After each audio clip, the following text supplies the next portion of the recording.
Hello everyone, welcome back to my channel. என்னோட channel நீங்கள் இப்போ தான் ஃபஸ்ட் டைம் பார்க்குறீங்கன்னா நான் சித்ரா. நியூ இயரோட ஸ்பெஷல் வீடியோ பிரியாணி ரெசிபி தான் நம்ம இன்றைக்கி பார்க்க போகிறோம். வாங்க வீடியோக்குள்ளே போயிடலாம்.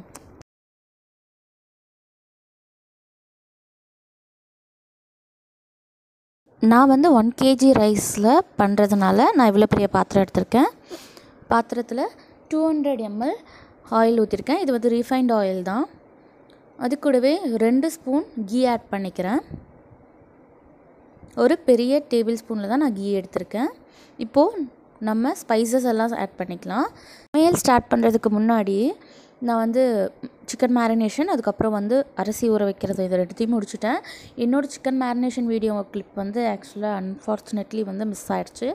ஸோ அதனால் நான் உங்களுக்கு காட்ட முடியல. ஆனால் நான் சிக்கன் ஆட் பண்ணும்போது உங்களுக்கு ஸ்க்ரீனில் நான் என்னென்ன போட்டு சிக்கன் மேரினேஷன் பண்ணேன் அப்படிங்கிறத உங்களுக்கு நான் மென்ஷன் பண்ணிடுறேன். ஆயில் சூடானதுக்கப்புறமா 6 பச்சை மிளகாய், 400 கிராம் வெங்காயம் நான் ஆட் பண்ணியிருக்கேன். இந்த வெங்காயம் பார்த்திங்கன்னா கிட்டத்தட்ட ஒரு மீடியம் சைஸ் வெங்காயம், ஒரு 5 வெங்காயம் இருக்கும். அது நல்லா பொன்னிறமாக வதங்குற வரைக்கும் வெயிட் பண்ணுங்கள். நல்லா பொன்னிறமாக வதங்கினதுக்கப்புறமா நான் தக்காளி ஆட் பண்ணியிருக்கேன். 350 கிராம் தக்காளி ஆட் பண்ணியிருக்கேன்.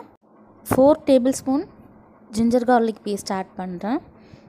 ஜிஞ்சர் கார்லிக் பேஸ்ட் போட்டு நல்லா வதங்கினதுக்கப்புறமா நம்ம புதினா ஆட் பண்ணிக்கலாம். புதினா ஒரு கையளவு நான் சேர்த்துருக்கேன். புதினா ரொம்ப வதங்கணும்னு இல்லை, ஒரு 30 செகண்ட் வதங்கினா போதும். இப்போ வெறும் மிளகாத்தூள் ஒரு 1.5 ஸ்பூன் சேர்த்துருக்கேன். கலருக்காக காஷ்மீரி மிளகாத்தூள் ஒரு 3 டேபிள் ஸ்பூன் நான் சேர்த்துருக்கேன். இப்போது இதை நல்லா கிளறி விட்டுட்டு மூடி வச்சிடலாம். ஒரு 5 மினிட்ஸ் நல்லா எண்ணெய் பிரிஞ்சு வர அளவுக்கு இது நல்லா வதங்கட்டும். இப்போது 5 மினிட்ஸ் ஆகிடுச்சு. நான் ஓப்பன் பண்ணுறேன். பாருங்கள், நல்லா எண்ணெய் பிரிஞ்சு வந்திருக்கு. இந்த மாதிரி இருந்தால் தான் பிரியாணி வந்து டேஸ்ட்டாக இருக்கும். நம்ம வதக்கிற விதத்தில் தான் வந்து பிரியாணியோட மொத்த டேஸ்ட்டுமே அடங்கியிருக்கு. இப்போது நான் இதில் வந்து சிக்கன் ஆட் பண்ண போகிறேன். நான் ஆல்ரெடி மேரினேஷன் பண்ணி வச்சுருந்த சிக்கன் என்னென்ன மேரினேஷன் பண்ணியிருக்கேன் அப்படின்றதுல உங்களுக்கு நான் டிஸ்பிளேல காட்டியிருக்கேன். இப்போது இதை ஃபுல்லாக வந்து நம்ம மூடி வச்சிடலாம். சிக்கன்லேருந்து தண்ணி விடும், அதனால தான் இப்போ நான் மூடி வைக்கிறது. ஒரு 5 மினிட்ஸ் மட்டும் சிக்கனை இப்படியே வச்சுருங்க. மீடியம் ஃப்ளேமில் வைங்க, இல்லைன்னா சீக்கிரம் அடி பிடிச்சிரும்.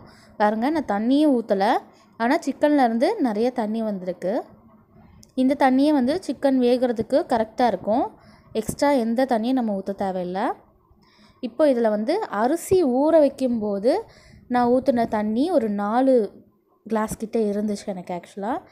அதை நான் ஊற்றிக்கிறேன். அது இல்லாமல் நார்மல் வாட்டர் எவ்வளோ ரெக்வயர்டோ அதை நான் ஊற்றிக்கிட்டேன். அரிசி ஊற வைக்கும்போது யூஸ் பண்ணுற தண்ணி வந்து எதுக்காகனா அந்த அரிசியோட வாசனை ரொம்ப நல்லா வரும், அதுக்காக தான். இப்போ நான் உங்களுக்கு ஸ்க்ரீனில் காமிச்ச அந்த கிளாஸ் தான் நான் வந்து யூஸ் பண்ணியிருக்கேன் அரிசி அளக்கிறதுக்கு. இந்த ஸ்டேஜில் நம்ம உப்பு செக் பண்ணிக்கலாம். உப்பு செக் பண்ணிவிட்டு இதை நம்ம க்ளோஸ் பண்ணி வச்சிடணும். இப்போ அரிசி போடக்கூடாது, கொதி வந்ததுக்கப்புறமா தான் அரிசி போடணும். இப்போது ஒரு 7 மினிட்ஸ் ஆகிருக்கு. இப்போ எடுத்து ஓப்பன் பண்ணி பார்க்கலாம். இப்போது நல்லா கொதிக்குது. இந்த ஸ்டேஜில் நம்ம சிம்மில் வச்சுட்டு அரிசியை போட்டுடலாம். உப்பு வந்து கொஞ்சம் தூக்கலாக இருக்க மாதிரி பார்த்துக்கோங்க. இப்போ நம்ம அரிசியை போட்டுடலாம். அரிசி போட்டு நான் மீடியம் ஃப்ளேமில் வச்சு 15 மினிட்ஸ் கிட்ட விட்டுருக்கேன். நடுவில் நான் எடுத்து கிளறி விட்டேன். இப்போது 15 மினிட்ஸ் ஆனதுக்கப்புறமா நான் உங்களுக்கு காட்டுறேன்.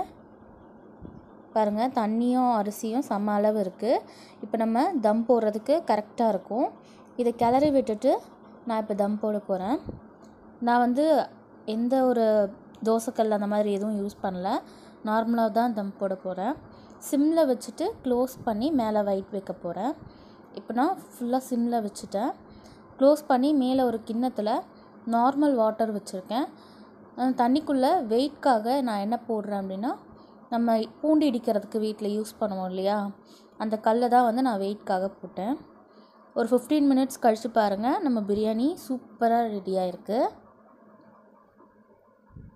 இது கொஞ்சம் நேரம் ஓப்பன்லேயே விட்டிங்கன்னா நல்லாயிருக்கும். கொஞ்சம் உதிரியாக வர ஆரம்பிச்சிரும். அவ்வளோதான், நம்ம பிரியாணி ரெடி ஆயிடுச்சு. இவ்வளோ நேரம் பொறுமையாக என்னோடய வீடியோ பார்த்ததுக்கு ரொம்ப தேங்க்ஸ்.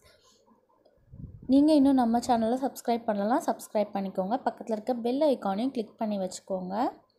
மறக்காமல் லைக்கும் ஷேரும் பண்ணுங்கள். தேங்க்ஸ் ஃபார் வாட்சிங். கற்றது கைமண் அளவு, கல்லாதது உலகளவு.